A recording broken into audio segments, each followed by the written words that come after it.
Olá, meus amados, a paz do Senhor. Eu sou a missionária Helena. Hoje eu quero falar de um herói, um grande herói chamado Moisés. Moisés, ele foi o libertador do Egito. E aqui em Hebreus capítulo 11 e no versículo 23, foi pela fé que os pais de Moisés, quando ele nasceu, o esconderam durante 3 meses. Eles viram que o menino era bonito e não tiveram medo de desobedecer a ordem do rei. Foi pela fé que Moisés, quando já era grande, o adulto, não quis ser chamado filho da filha de Faraó. Ele preferiu sofrer com o povo de Deus em vez de gozar por pouco tempo os prazeres do pecado. Ele achou que era muito melhor sofrer o desprezo por causa do Messias do que possuir todos os tesouros do Egito, e que ele tinha os olhos fixos na recompensa futura. Foi pela fé que Moisés saiu do Egito sem ter medo da raiva do rei. Continuou firme, como se estivesse vendo o Deus invisível. Moisés, ele foi um grande herói. Todo mundo sabe da história de Moisés. Ele, quando era bebê, os seus pais colocaram no rio. Eles não tiveram medo do que o rei poderia fazer com eles, mas ele escondeu o bebê. Mas só que a filha do faraó estava tomando banho no rio e achou o bebê, e ela criou o bebê. Mas Moisés, já adulto, descobriu que era filho de uma hebreia, e ele conheceu seu povo depois, e ele preferiu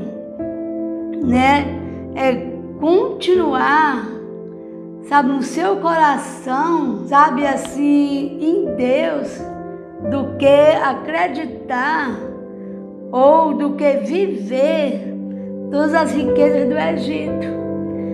Moisés, ele não quis ser chamado filho da filha de Faraó.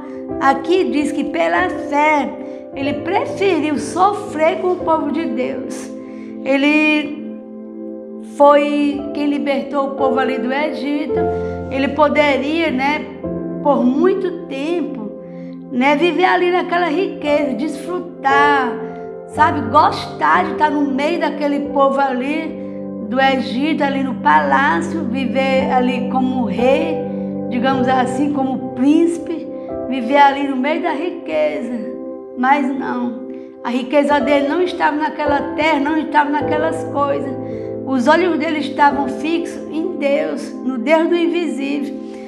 Todo mundo sabe da história dele. Enfrentou a fúria de Faraó. Ele libertando ali o povo, o povo do Egito, ali no deserto, quando eles iam atravessar o Mar Vermelho,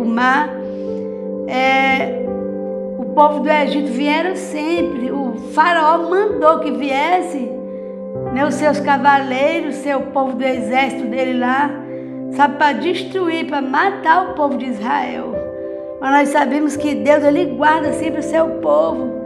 Esse povo foram afogados no mar pelo poder de Deus. Então Moisés, ele preferiu viver o chamado de Deus do que viver os prazeres desse mundo, os prazeres do Egito. Ele não quis ser chamado de filho da filha de Faraó, mas ele preferiu viver no deserto, atravessar o deserto, passar 40 anos no deserto com o povo. Ele preferiu viver o chamado de Deus do que as riquezas dessa terra. E você, o que você tem escolhido para a sua vida? Onde estão os seus olhos? Estão fixos aqui nas coisas da terra, na riqueza, nos prazeres? Ou estão fixos numa terra futura, num lugar invisível, num lugar maravilhoso que é com Deus na eternidade?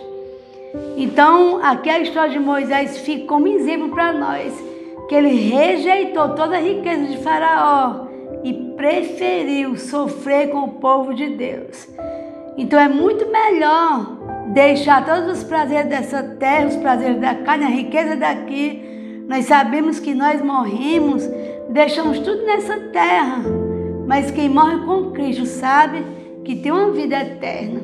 Então, fique com essa palavra nesse dia, que Deus, Ele abre os seus olhos espirituais e você não veja com os seus olhos naturais, querendo viver aqui nessa terra, vendo as coisas pelos olhos naturais. Mas eu convido a você a fazer como Moisés. Eu não quero dizer que ter riqueza é pecado, ter bens é pecado. Não, não é isso. Mas nós não devemos se apegar às coisas daqui da terra, mas nós devemos se apegar em Deus. Moisés, ele cumpriu o propósito de Deus. E quando eu vejo o final da história de Moisés, eu achei assim linda e me deu até vontade de chorar. Que Moisés viu a terra de Canaã e Deus disse: você não vai entrar nessa terra. E eu fiquei, meu Deus, mas por que Moisés passou 40 anos no deserto? Moisés libertou o povo, Moisés rejeitou as coisas desse mundo, do Egito, as riquezas, e ainda não entrou na terra de Canaã, a terra prometida. Aí o Espírito Santo diz: a terra prometida para o crente é o céu. Então a nossa terra, ela é celestial, a nossa pátria, ela é celestial. Ela não está aqui nessa terra. Fique com essa palavra de reflexão nesse dia para a sua vida, que as riquezas daqui, elas vão passar, mas a vida com Deus, as mansões celestiais, elas nos esperam. Fique firme, não deixe Deus por as coisas dessa terra, mas tenha os seus olhos fixos em Deus, naquilo que é eterno. Deus te abençoe, em nome de Jesus.